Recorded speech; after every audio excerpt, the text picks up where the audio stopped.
Important ആണ്. അപ്പം വളരെ ഏർലി ഡയഗ്നോസ് ചെയ്തിട്ട് വളരെ ഏർലി ട്രീറ്റ് ചെയ്യുകയാണെങ്കിൽ നമുക്ക് ഓൾമോസ്റ്റ് പൂർണ്ണമായിട്ടും തന്നെ കഷണ്ടിയെ ലിമിറ്റ് ചെയ്യാം, അല്ലെങ്കിൽ വരാതിരിക്കാൻ നോക്കാവുന്നതാണ്.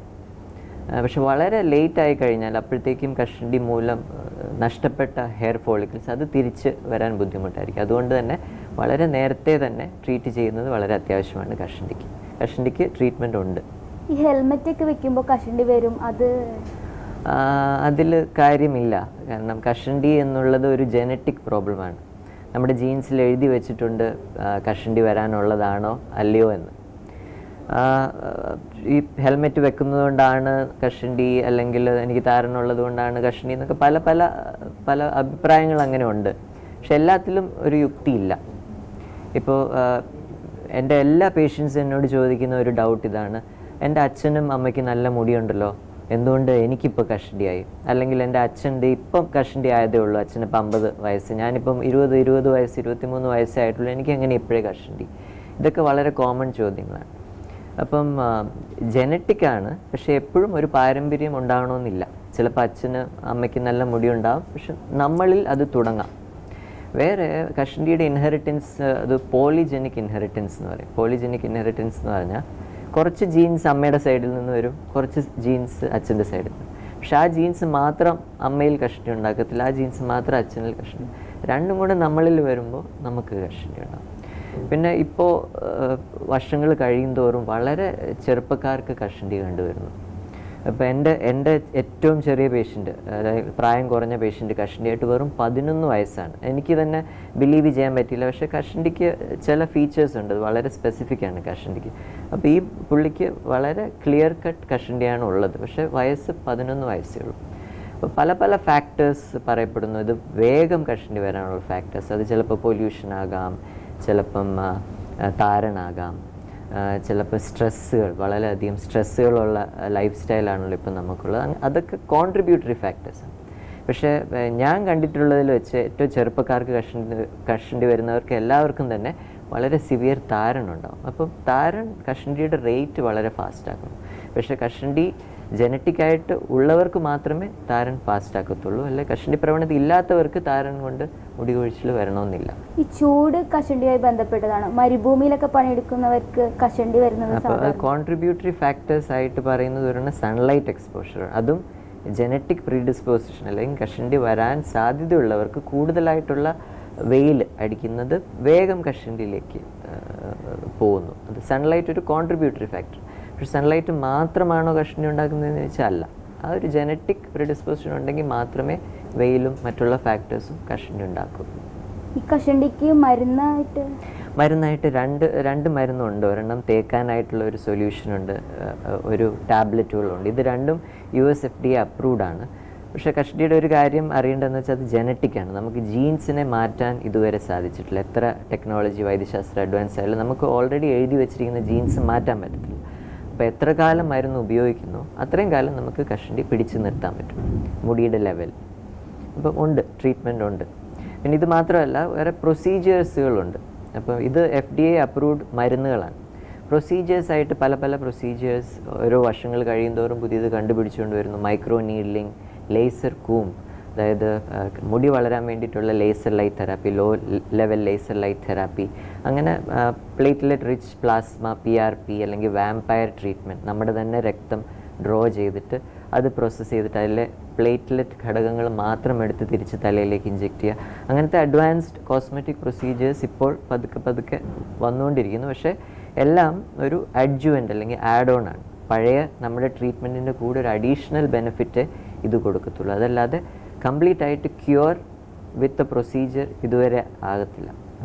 അപ്പോൾ ആ FDA അപ്രൂവ്ഡ് മരുന്നുകളോടൊപ്പം പ്രൊസീജിയറുകളൂടെ ചെയ്യുമ്പോൾ നമുക്ക് കൂടുതൽ ആഡഡ് ബെനിഫിറ്റ് കിട്ടും.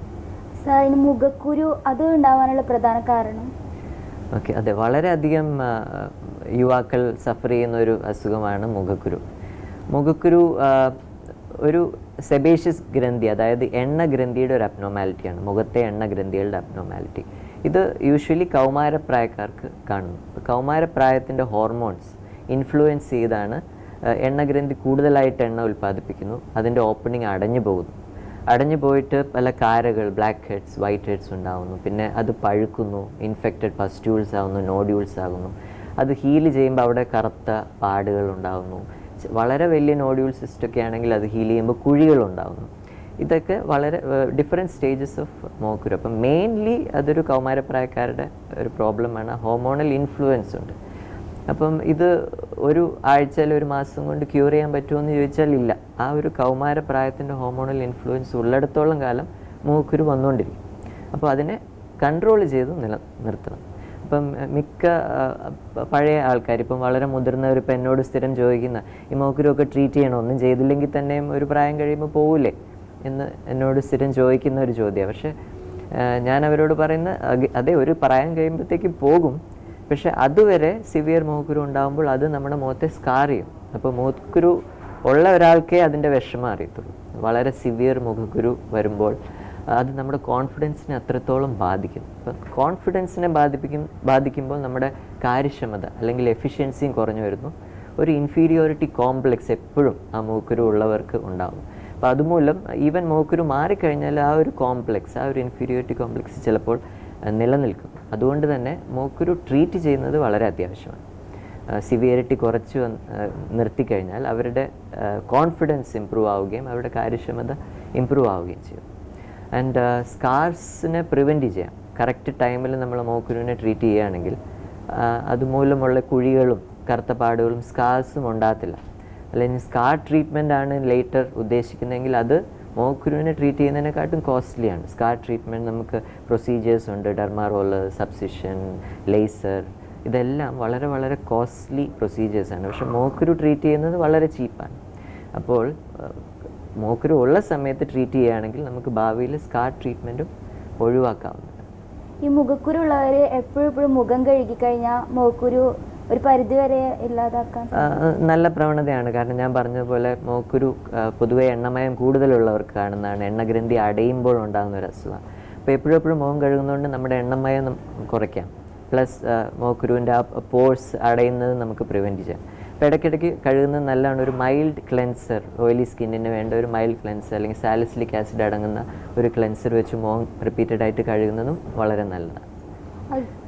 ഡയറ്റ് വളരെ ഇമ്പോർട്ടൻ്റ് ആണ് മൂക്കുരുവിന്. മൂക്കുരുവിന് ചില ഭക്ഷണ സാധനങ്ങൾ മൂക്കുരു കൂട്ടുന്നു.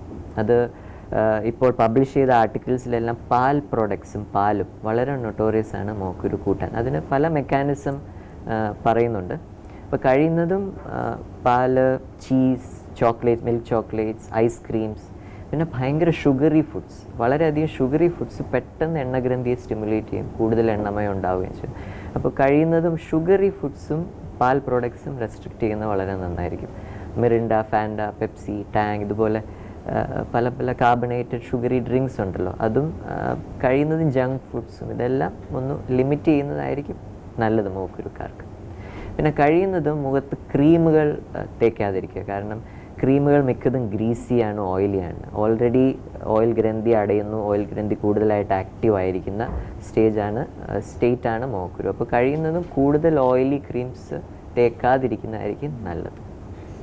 ഈ മുഖത്ത് കുരുള്ളവർ ഏത് തരം ഫേസ് വാഷ്, സോപ്പൊക്കെ യൂസ് ചെയ്യുന്നത്?